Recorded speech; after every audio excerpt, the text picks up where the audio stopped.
आजकल हम जहाँ भी जा रहे हैं हमें सिर्फ स्टॉक मार्केट के बारे में सुनाई दे रहा है।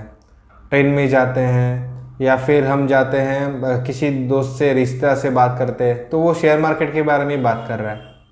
वो बताता है कि मैंने ये शेयर में इन्वेस्ट किया था तो मेरा पैसा 20% बढ़ गया, 30% बढ़ गया, मुझे प्रॉफिट हो रहा है, अच्छा खासा प्रॉफिट हो रहा है, तू भी इन्वेस्ट कर।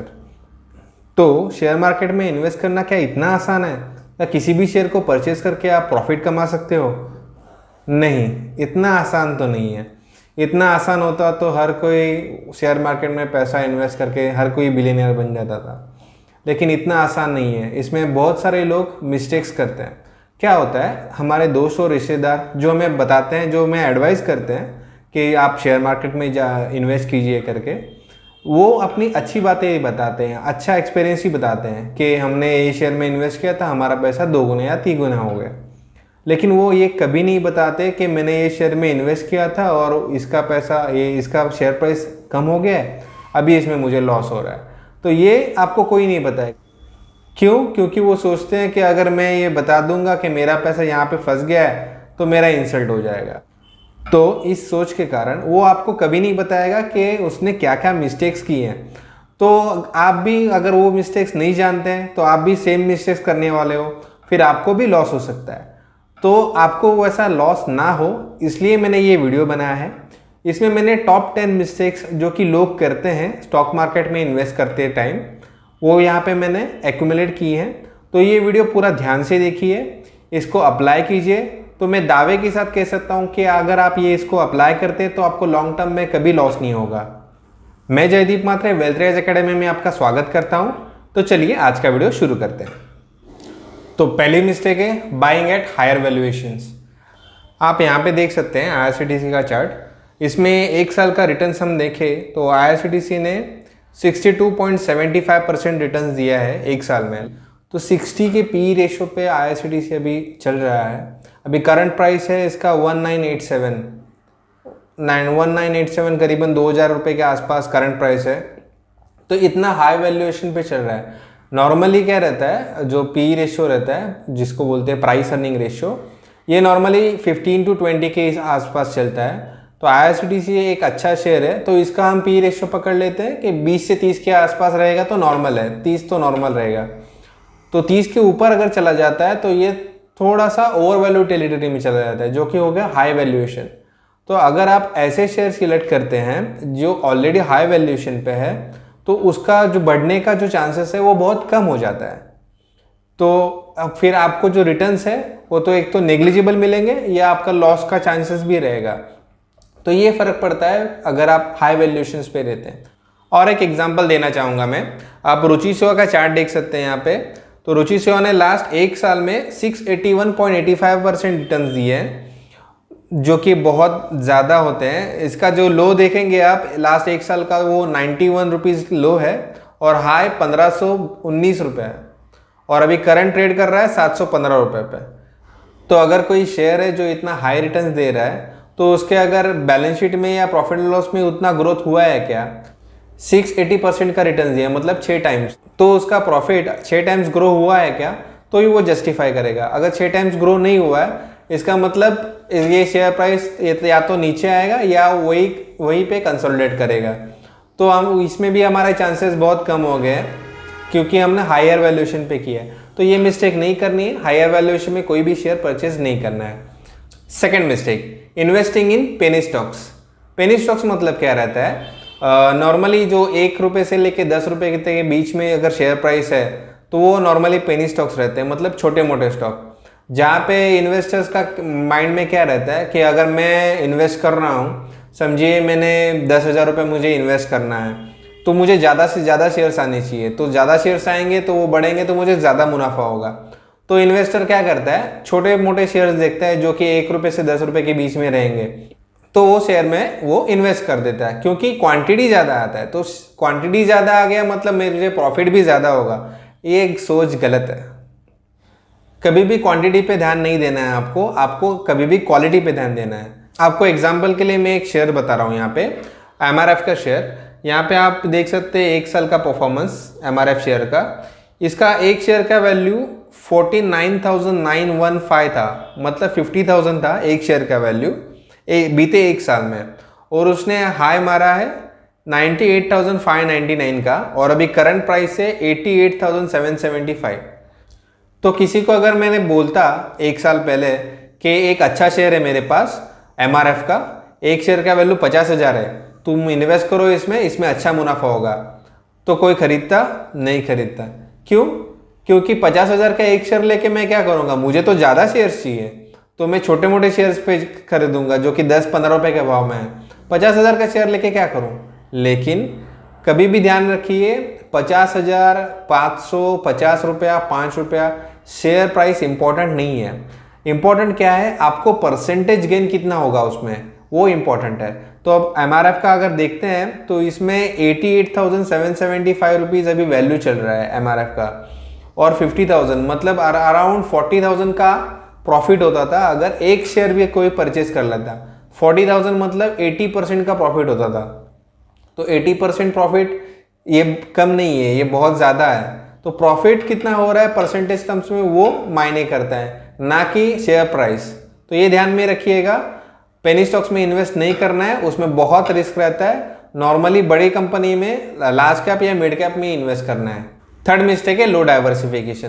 कई बार क्या होता है, हम इन्वेस्ट तो करते हैं स्टॉक मार्केट में, लेकिन एक ही सेक्टर में इन्वेस्ट करते हैं। जैसे आप देख सकते हैं यहाँ पे स्टॉक मार्केट में बहुत सारे सेक्टर्स हैं, ऑटो है, IT है, PSU बैंक है, फार्मा है, FMCG है, मेटल है। तो ये सब अलग अलग सेक्टर हैं। तो आपको कभी भी इन्वेस्ट करते टाइम ये अलग अलग सेक्टर्स में अच्छी कंपनी ढूंढ के उसमें इन्वेस्ट करना है, ना कि एक ही सेक्टर में।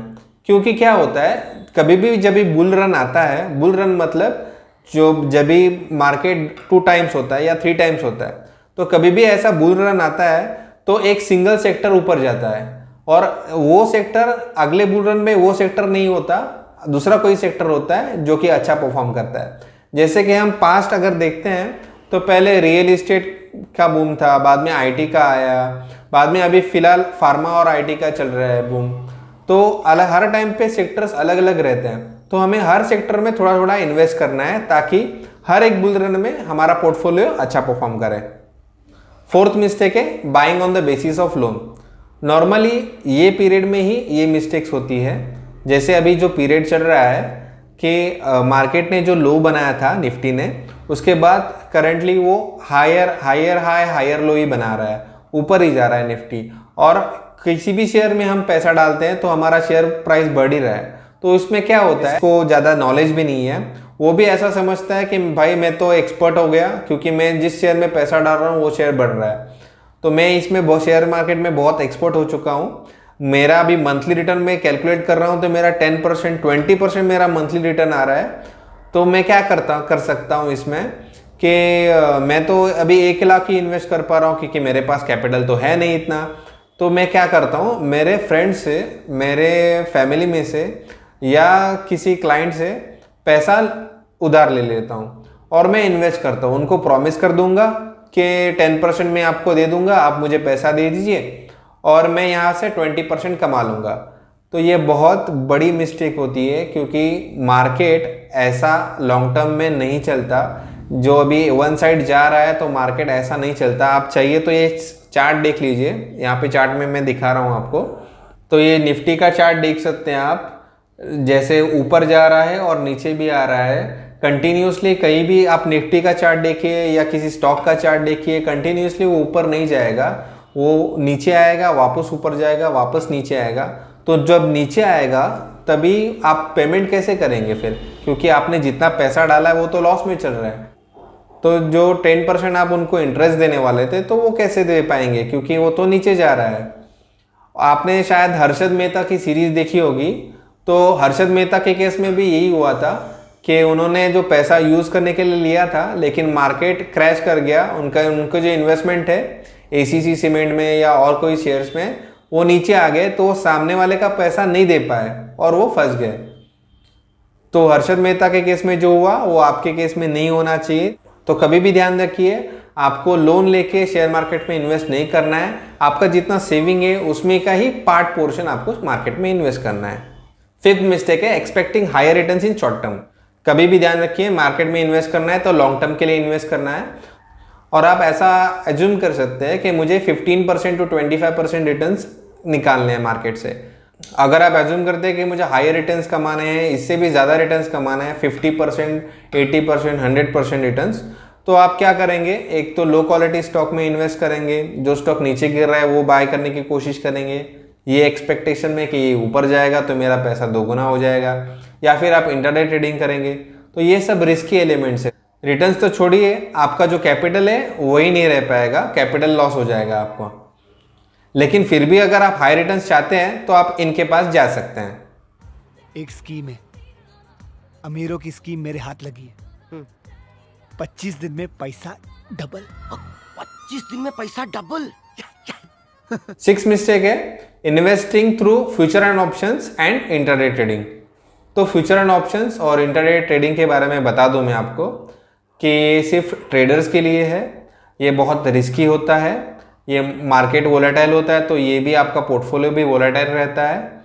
इसके लिए आपको अच्छा नॉलेज होना चाहिए और आपका कैपिटल भी हाई होना चाहिए, करीबन 15 लाख के आसपास आपका कैपिटल होना चाहिए, तो ही आपको यहाँ पे इन्वेस्ट करना है, नहीं तो आप इसको अवॉइड कीजिए, क्योंकि ये बहुत रिस्की रहता है और ये इन्वेस्टर के लिए नहीं है, ये सिर्फ ट्रेडर्स के लिए है।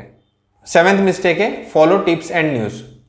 टिप्स आपके पास आती है व्हाट्सएप मैसेजेस के द्वारा या एसएमएस के द्वारा या न्यूज़ चैनल्स के द्वारा, या आप न्यूज़ सुनते हैं कि पीएसयू बैंक अभी सब प्राइवेटाइज होने वाले हैं तो इन्वेस्ट कीजिए पीएसयू बैंक में, लेकिन कौन से ये कोई नहीं बताता, तो सब जन पीएसयू बैंक में इन्वेस्ट कर रहे हैं, सब बैंक में इन्वेस्ट कर रहे हैं जैसे कि सब बैंक प्राइवेटाइज होने वाले हैं। तो ऐसा नहीं होता है, न्यूज़ के पीछे मत भागिए, न्यूज़ के पीछे भागेंगे तो आपका जो कॉस्ट है वो हायर वैल्यूएशन पे चला जाएगा, आप बहुत लेट बाय करेंगे और उसमें लॉस होने के चांसेस बहुत ज़्यादा बढ़ जाते हैं। आपको एक किस्सा बता दूं, सीएनबीसी आवाज़ के एक एंकर थे जिन्होंने ये स्कैम किया था। उन्होंने 2.95 करोड़ रुपीस प्रॉफिट, मतलब 3 करोड़ रुपीस प्रॉफिट उन्होंने कमाया था इसके द्वारा। वो क्या करते थे, आज के दिन में शेयर्स परचेस करते थे अपने वाइफ के अकाउंट में और वही शेयर्स का बाय कॉल देते थे। जो सीएनबीसी आवाज़ में स्टॉक 2020 करके सीरीज आता था तो उसमें वो बाय कॉल देते थे और बाय कॉल देने के बाद फिर शेयर्स का प्राइस ऊपर चला जाता था तो वो सेम डेट में बेच देते थे। तो ऐसा वो हर दिन कर देते, तो ऐसा कर करके उन्होंने 3 करोड़ रुपया कमाया। लोगों ने कितना कमाया वो तो पता नहीं, लेकिन इनकी जेब तो भर गई। तो ऐसा टिप्स या फिर न्यूज़ के बेसिस पे आपको इन्वेस्ट नहीं करना है। और ऐसा भी नहीं है कि नहीं जयदीप ने बता दिया कि टिप्स और न्यूज़ नहीं देखना है तो भी टीवी चैनल बंद करो, कुछ नहीं सुनना है, सिर्फ मैं शेयर प्राइस देखूंगा और बैलेंस शीट देखूंगा। नहीं, ऐसा नहीं करना है। आपको टिप्स और न्यूज़ आ रही है वो देखो, उसको एनालाइज करो, आपके एडवाइजर से सजेशंस लो कि इसमें इन्वेस्ट करना चाहिए या नहीं करना चाहिए, और ये वीडियो ज़रूर देखो कि इसमें से कोई मिस्टेक्स तो नहीं कर रहा हूँ मैं इसमें इन्वेस्ट करके, उसके बाद आप इन्वेस्ट कर सकते हैं। मुझे पता है ये वीडियो थोड़ा लंबा हो रहा है, लेकिन आप लंबे होने से अच्छा ये वीडियो लंबा हो जाए। तो जाते हैं अगले मिस्टेक यहाँ पे। तो 8 मिस्टेक्स है एवरेजिंग लो क्वालिटी स्टॉक्स। यहाँ पे आप देख सकते हैं सुज़लोन एनर्जी का चार्ट मैंने यहाँ पे लाया है। तो सुज़लोन एनर्जी का लास्ट 15 ईयर्स का परफॉर्मेंस देखिए यहाँ पे, उसने 459 का हाई बनाया था और 1 रुपीज़ 70 पैसे का लो बनाया था, जो कि मतलब प्राइस उनका करेक्ट हुआ है 95% के आसपास और करंट प्राइस है 5 रुपीज़ 55 पैसा। तो इतना ये स्टॉक करेक्ट हो चुका है। तो 459 के बाद आप नीचे आने के बाद इसमें एवरेजिंग करते रहते तो फिर भी आपको लॉस ही होता था, क्योंकि इसका प्राइस अभी सिर्फ 5 रुपये पे चल रहा है। तो आप देखिए कि एवरेजिंग बहुत अच्छी टेक्निक है इन्वेस्टिंग करते टाइम, लेकिन अगर स्टॉक के फंडामेंटल्स चेंज हो रहे हैं, अगर स्टॉक नीचे आ रहा है क्योंकि उसके लॉन्ग टर्म फंडामेंटल्स चेंज हो रहे हैं, तो उसमें आपको एवरेजिंग नहीं करना है। वो स्टॉक में एक तो लॉस बुक करके बाहर आ जाइए या वेट कीजिए आपका प्राइस आने का, लेकिन एवरेजिंग आपको अवॉइड करना है। नेक्स्ट मिस्टेक है investing all savings in stock market. एक किस्सा बता दूं मैं आपको जो कि रियल है। मेरे क्लाइंट है जिन्होंने डॉटर्स के मैरिज के लिए इन्वेस्ट करने का सोचा था, तो उन्होंने स्टॉक मार्केट में 20 लाख के आसपास पैसा डाल दिया। वो अराउंड फरवरी 2019 के आसपास उन्होंने पैसा डाला था। उनका सोचना था कि मई 2020 मतलब अगले साल 1 साल बाद मुझे बच्ची की शादी करनी है, तो इसमें से जो भी रिटर्न्स आएंगे उसमें से मैं बच्चे की शादी कर लूँगा। अभी मार्च में ये कोरोना वायरस आने के बाद उनका जो 20 लाख का पोर्टफोलियो था उसका वैल्यू सिर्फ 14 लाख रुपीज़ हो गया। 6 लाख रुपीज़ वो लॉस में थे। तो मेरे पास आए थे बताने कि मैंने ये 20 लाख रुपीज़ इन्वेस्ट किया है लेकिन इसका वैल्यू अभी 14 लाख ही है, मैं क्या करूं? तो मैंने बोला आप होल्ड कीजिए, आप बाद में इसको पैसा निकालेंगे, ये स्टॉक विड्रॉ कर लेंगे तो आपको पैसा आ जाएगा। अभी शॉर्ट टर्म में तो नहीं लग रहा है कि मार्केट ऊपर जाएगा करके। लेकिन उन्होंने बोला कि मेरे पास इतना ही पैसा था और मेरे पास जितना पैसा था मैंने सब स्टॉक मार्केट में ही लगाया था, तो अभी मुझे एक तो लोन लेना पड़ेगा या फिर ये स्टॉक लिक्विडेट करना पड़ेगा, तो मैं क्या करूं? अभी उन्होंने इतना क्रिटिकल पोजीशन खुद का बना लिया था कि उन्होंने सब पैसा स्टॉक मार्केट में इन्वेस्ट किया था। तो आपको ऐसा ये बहुत बड़ी गलती उन्होंने की थी, तो ये मिस्टेक्स आपको कभी नहीं करना है। स्टॉक मार्केट में इन्वेस्ट करना है आपको, तो आपका जो इनकम है या टोटल पोर्टफोलियो है उसका 10 to 20% ही इन्वेस्ट करना है और बाकी आप म्यूचुअल फंड के थ्रू स्टॉक मार्केट में इन्वेस्ट कर सकते हैं। Last but very important point है, unable to handle mental pressure. ये सबसे बड़ी मिस्टेक है जो लोग करते हैं, मैंने भी की है। जैसे ये मिस्टेक मैं आपको एक एग्जाम्पल के द्वारा पूरा समझा देता हूँ। वो एग्जाम्पल होगा अशोक लेलैंड का। तो अशोक लेलैंड का चार्ट देखिए आप। अशोक लेलैंड में मैंने अगर 161 में इन्वेस्ट किया होता, समझिए मैंने यहाँ पे थोड़ा इन्वेस्ट कर लिया 161 में, और उसका शेयर प्राइस नीचे आया 110 पे, उसके बाद उसका शेयर प्राइस नीचे आया 80 रुपये पे, तो मैंने 160 में इन्वेस्ट किया है और अभी 80 रुपये आ गया, मेरा पोर्टफोलियो हाफ हो गया। तो आधे लोग तो इसमें इसी टेंशन में आ जाएंगे कि मैंने जितना पैसा डाला था उसका हाफ हो गया, अभी मैं निकल लेता हूँ नहीं तो वाट लग जाएगा। तो आधे लोग यहाँ पे निकल जाएंगे। लेकिन सब लोग डरपोक नहीं होते, कोई रहते हैं कि नहीं मैंने अभी इन्वेस्ट कर लिया तो मैं इसी में रहूँगा, तो वो रुक जाते हैं। उसके बाद उसका शेयर प्राइस हो गया 60 रुपया, उसके बाद उसका शेयर प्राइस हो गया 35 रुपीज़। अभी 35 रुपीज़ होने के बाद रातों की नींद, दिन का चैन सब चला गया। अभी क्या करें? 160 रुपये में मैंने डाला था पैसा, उसका 35 रुपीज़ हो गया, मतलब अराउंड 25% पैसा ही बचा हुआ है, 75% पैसा वाइप आउट हो गया। अभी मैं क्या करूं? अभी अच्छा है 25% लेके निकल लूं, नहीं तो फिर वो भी नहीं मिलेगा। तो इसमें बहुत सारे लोग यहाँ पे निकल जाते हैं। थोड़े बहुत जो है बचे हुए हैं वो वेट करते हैं कि नहीं ऊपर जाएगा मार्केट, स्टॉक ऊपर जाएगा तो हम अब बेच देंगे। तो उसके बाद रिवर्स साइकिल चालू होता है अशोक लेलैंड का। तो शेयर प्राइस राइज होता है 80 रुपीज़ पे, 80 रुपीज़ से अभी शेयर प्राइस आ गया 122 पे। तो अगर ये पूरा साइकिल में आपने रेगुलर अशोक लेलैंड में इन्वेस्ट किया होगा, जैसे 161 पे, 110 पे, 80 पे, 60 पे, 35 पे, अगर आपने कंटिन्यू इसमें इन्वेस्ट किया होगा तो इसमें आप लॉस में नहीं, इसमें आप प्रॉफिट में निकलेंगे। अभी भी करंटली 122 रुपये में भी आपको इसमें प्रॉफिट होगा। लेकिन अगर आप मेंटल प्रेशर वो हैंडल नहीं कर पाए कि स्टॉक प्राइस नीचे जा रहा है, अभी मैं यहाँ पे नहीं खरीदूंगा, तो फिर आपको इसमें लॉस ही होगा। तो ध्यान रखिए, अगर आप किसी स्टॉक में इन्वेस्ट करते हैं और उसमें एवरेजिंग करना चाहते हैं तो स्टॉक का फंडामेंटल्स अच्छा होना चाहिए, तो ये एवरेजिंग कीजिएगा। और अगर आप एवरेजिंग करते रहेंगे अच्छे स्टॉक्स में तो आप कभी लॉस में नहीं जाएंगे। तो ये थी टॉप 10 मिस्टेक्स। आप सोच रहे होंगे कि इसमें से कितनी मिस्टेक्स मैंने की हैं। बहुत सारी मिस्टेक्स की हैं मैंने भी, लेकिन मिस्टेक्स से सीखना ज़रूरी है, आपको वो मिस्टेक्स दोहराना नहीं है।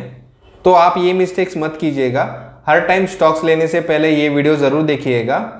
अगर आपको ये वीडियो अच्छा लगा तो लाइक कीजिए, शेयर कीजिए, सब्सक्राइब कीजिए।